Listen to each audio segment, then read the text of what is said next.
Pakistan, family planning work has been happening for a very long time. However, there is a stagnant market. And PSI took the opportunity of doing a consumer insight study with women, where we found out that one of the biggest challenges that women in Pakistan face is their male counterparts, their husbands, are the main decision makers of their sexual and reproductive health choices that they make. And so what we wanted to do was we wanted to understand how men look at SRH.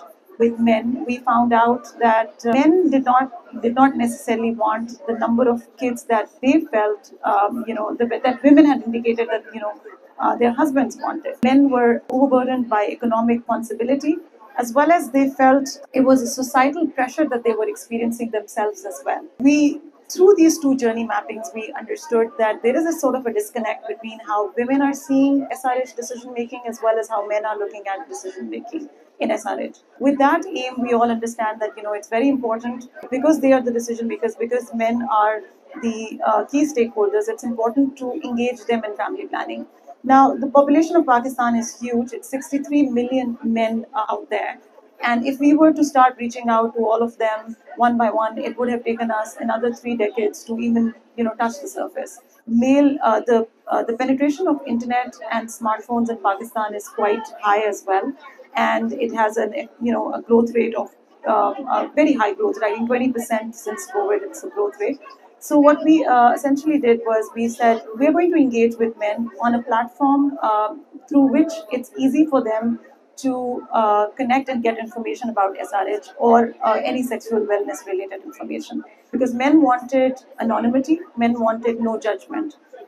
Just taking a step back and sharing some of the things that we learned from men when we spoke to them, they felt that they can't go and talk to anyone about their SRH needs as such, because the most of the gynecologists that exist in Pakistan are females. When they go there, there is a level of judgment that they feel. And when you translate that into an Urdu language where there is not many words that we have on how to describe your sexual wellness journey as well, it was becoming very difficult for men to connect with these providers. We asked them whether they speak to their brothers, friends, fathers, cousins, because this is something that we saw with women, that when they wanted to talk about SRH needs, they spoke to their friends or they spoke to their mothers and etc. or mother-in-laws.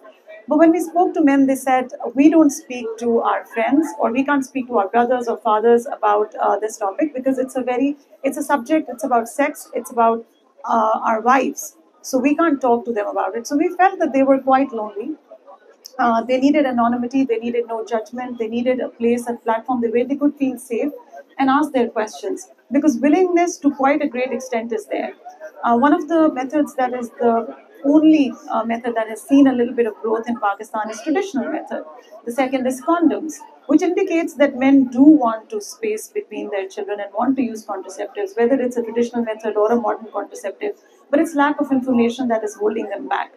Now, with that, our VIYA journey started, and we said we're going to reach out to men through technology at a time, at a pace which is easy, convenient to them. We have on 26th of September, which is the World Contraceptive Day, we launched VIYA Pakistan for Men, which is a chatbot where we identified 8 different personas through human-centered design. The personas were defined for men, where they are. You can go, there are some logic questions, it identifies your persona, and then you can have a very conversational, to and fro with the chatbot. It gives them a safe space because it's not something where they're talking to a human, but we don't want to stop our journey at the chatbot alone. When we have, looking at the adoption stage, we have gained the interest of men and brought them through a mass media communication that we are doing, and I'm going to speak a little bit about that in a bit. We realized that it was important that we don't lose them at the interest or interest stage as well. We take them to the next level. So this VIYA platform is going to have a telehealth consultation as well, so that if you want to speak to a provider and know what method and options do you have for yourself or your partner, on a click of a button, you can get telehealth consultation. And if you want to buy any product, there is an e-commerce associated to it as well. You can go and buy those products through a click of a button as well. This is how we are looking at the consumer journey overall being followed under VIYA. From a communication lens, Um, because this is something which is related to sexual wellness, and we did not want to take a very health approach, because we understand that men might not be able to feel, they might not feel comfortable, speaking to a bot when it comes to health. Um, so we've taken a very commercial approach to it, and our marketing and our communication, our messaging is all around. It's no different from how you would see probably Mountain Dew or Coca-Cola's or any other pharmaceutical or any other FMCG for that matter advertising their products. So we've launched it and we've had really good results in the first. I think about 2 weeks of the launch, we had received 3,000 men who had reached out to the chatbot and were having conversations. We also noticed that the chatbot right now has a male and a female component both, and it is in two languages, English and in Urdu. Although our target market is more peri-urban and urban, educated, who has access to internet, but we realized that most of the people who are, I think around 60% of the people who are accessing the chatbot are using Urdu language, which is very good, because this indicates that most of the people from the peri-urban are also accessing the chatbot. And I think our results are really good. 70% of men are reaching out, but we do have 30% women who are also accessing the chatbot.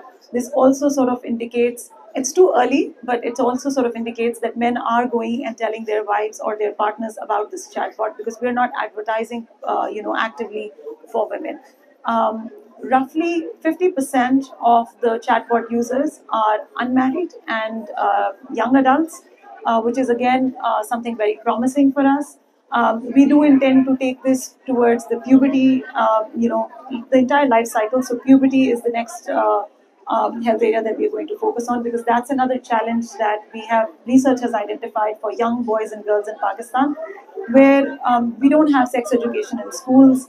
We don't have, an environment where kids can speak to their parents about, anything related to puberty. And parents don't feel comfortable talking to their kids. I have a young son myself who's 12 years old. It was quite difficult for me even to sit down with him and have that conversation. So I did do a little bit of focus group with young kids, and we found out that young kids are very interested, boys and girls both, if they have a platform like this where they can go and speak and get their information that they require without being, in an anonymous manner, in a no judgment manner, and having a very safe space. So that's just a little bit about VIYA. You can search about VIYA Pakistan. It is available on WhatsApp in Pakistan, but we also have a website for it. We also have a Facebook page. So I would strongly encourage all of you to go and have a look at VIYA Pakistan.